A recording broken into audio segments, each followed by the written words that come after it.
നിങ്ങൾ ഉറക്കം തൂങ്ങി മരം കണ്ടിട്ടുണ്ടോ? ഞാനല്ല കേട്ടോ, നമ്മൾ സ്കൂളിൽ ക്ലാസ്സുകളിലൊക്കെ ഉറക്കം തൂങ്ങിയിരിക്കുമ്പോൾ ഉറക്കം തൂങ്ങിയാണ് നമ്മളൊരു ഉഷാറില്ല അങ്ങനെയൊക്കെ പറയാറുണ്ടല്ലേ. നമ്മൾ ആൾക്കാരെക്കുറിച്ചാണെങ്കിലും വലിയവരെക്കുറിച്ചാണെങ്കിലും കുട്ടികളെക്കുറിച്ചാണെങ്കിലും എനർജറ്റിക് അല്ല, ഉറക്കം തൂങ്ങി നടക്കുന്ന ആളാണ്, വസന്ത പിടിച്ചാണ്, അങ്ങനെയൊക്കെ പറയാറുണ്ട്. അപ്പം അങ്ങനത്തെ ഒരു മരവും കൂടിയുണ്ട്, അത് നിങ്ങൾ കണ്ടിട്ടുണ്ടോ? ഉറക്കം തൂങ്ങിയ മരം. അപ്പോൾ അങ്ങനെ പറയാനുള്ളൊരു പ്രധാന കാരണം എന്ന് പറയുന്നത് അതിൻ്റെ ഇലകൾ ഈവനിങ് ആകുമ്പോഴും നമ്മൾ തൊട്ടാവാടിയൊക്കെ കണ്ടിട്ടില്ലേ, അത് തൊടുമ്പോഴാണ് അതിങ്ങനെ ചുരുങ്ങി വരുന്നത്.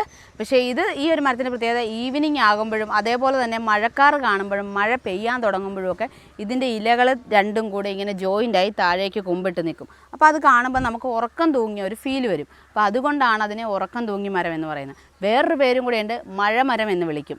അപ്പോൾ ഇത് രാവിലെയൊക്കെ ഇത് വിടർന്ന് നിൽക്കുന്ന സമയത്ത്, ഇലകളൊക്കെ വിരിഞ്ഞ് നിൽക്കുന്ന സമയത്ത് മഞ്ഞുതുള്ളികളും അതേപോലെ തന്നെ വീഴുന്ന വെള്ളവും ഒക്കെ അതിൻ്റെ ഉള്ളിൽ സ്റ്റോറാകും.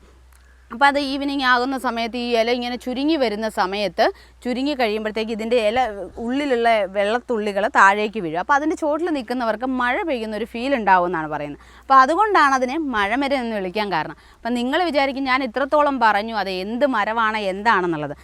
ഒരു പക്ഷേ ഈ ഒരു കാ കണ്ടാൽ നിങ്ങൾക്ക് മനസ്സിലാവും ഞാൻ പറഞ്ഞ മരം ഏതാണെന്ന്. ഒരുപാട് കുറേ ആൾക്കാർക്കെങ്കിലും എനിക്ക് തോന്നുന്ന ഒരു 80 കാലഘട്ടത്തിലുള്ള ഒരുപാട് ആൾക്കാർക്ക് നൊസ്റ്റാൾജിയ കിട്ടുന്നതാണ് ഈ ഒരു കായ എന്ന് പറയുന്നത്. ഇത് പൊട്ടിച്ച് കഴിയുമ്പോഴത്തേക്ക് അറിയാം, നമ്മൾ ഈ വഴിയോരങ്ങളിലൊക്കെ റോഡ് സൈഡുകളിലൊക്കെ കിടക്കുമ്പോൾ ഇത് പറിച്ചിട്ട് ഇത് താഴത്ത് വീണ് കിടക്കുന്നത് നമ്മൾ എടുത്തിട്ട് തിന്നിട്ടൊക്കെ പോകാറുണ്ട്.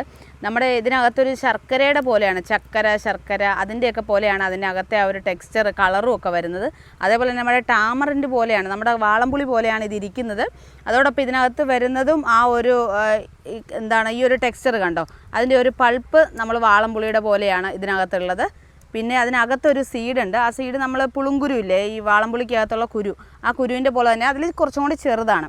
ഇത് പശുക്കൾക്കൊക്കെ തിന്നാൻ ഭയങ്കര ഇഷ്ടമാണ്. അതോടൊപ്പം തന്നെ നമ്മൾ മനുഷ്യരും പണ്ട് കാലത്ത് ഒരുപാട് റോഡ് സൈഡിൽ നമ്മുടെ കുട്ടിക്കാലത്തൊക്കെ ഒരുപാട് കഴിച്ചിട്ടുണ്ട്. ഒരു മധുരമാണ് ഇതിന്. നമ്മളിപ്പോൾ ആ ഒരു ടേസ്റ്റ് പിടിക്കുകയില്ല, അന്നൊക്കെ എന്ത് കിട്ടിയാലും കഴിക്കുമല്ലോ. പക്ഷേ കുഴപ്പമില്ല, മധുരമുണ്ട്. പിന്നെ കുറച്ച് കഴിയുമ്പോഴത്തേക്കും ഒരു ചവർപ്പ് പോലെ നമുക്കൊരു ഫീൽ ചെയ്യും കൂടുതലായിട്ട് കഴിച്ച് കഴിയുമ്പോഴത്തേക്കും. അപ്പോൾ ആ ഒരു മരമാണ് ചക്കരക്കായ മരം എന്നാണ് നമ്മുടെ നാട്ടിലുള്ളവർ പറയുന്നത്. നമ്മുടെ നാട്ടിലുള്ള ഒരു മരമല്ല ഇത് മധ്യ അമേരിക്ക, തെക്കേ അമേരിക്കയിൽ നിന്നും 19-ാം നൂറ്റാണ്ടിൽ നമ്മുടെ ഇന്ത്യയിലേക്ക് വന്നതാണ്.